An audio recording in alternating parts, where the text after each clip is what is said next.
দিনে কক্সবাজারের টেকনাফ উপকূলীয় অঞ্চলে মাছ শিকার শেষে ফেরার পথে ৩৩ জন বাংলাদেশি জেলেকে ধরে নিয়ে গেছে মিয়ানমারের সশস্ত্র বিদ্রোহী গোষ্ঠী আরাকান আর্মি। সর্বশেষ ২৫ আগস্ট দুপুর 11:30টার দিকে টেকনাফের শাহপরী দ্বীপের নাইখংদিয়া এলাকা থেকে ৭ জেলেকে অস্ত্রের মুখে জিম্মি করে ধরে নিয়ে যাওয়া হয় বলে জানান ট্রলার মালিক সমিতির সাধারণ সম্পাদক আবুল কালাম।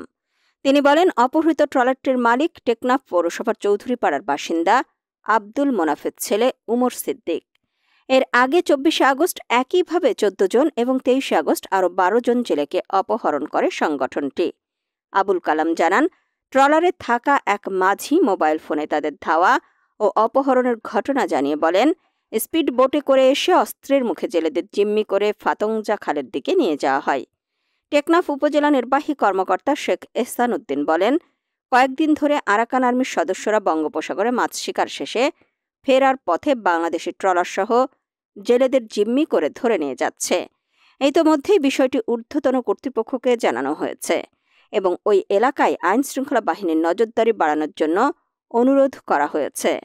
স্থানীয় প্রশাসন সূত্রে জানা যায়, গত বছরের ডিসেম্বর থেকে চলতি বছরের আগস্ট পর্যন্ত সময়কালে নাফ নদী ও বঙ্গোপসাগরের বিভিন্ন পয়েন্ট থেকে ২৪৪ জন জেলেকে ধরে নিয়ে গেছে আরাকান আর্মি।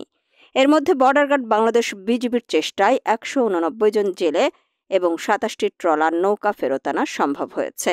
জেলেদের নিরাপত্তা নিশ্চিত করতে সংশ্লিষ্ট কর্তৃপক্ষের দ্রুত ও কার্যকর হস্তক্ষেপ দাবি করেছেন স্থানীয় জনপ্রতিনিধি ও ট্রলার মালিকরা।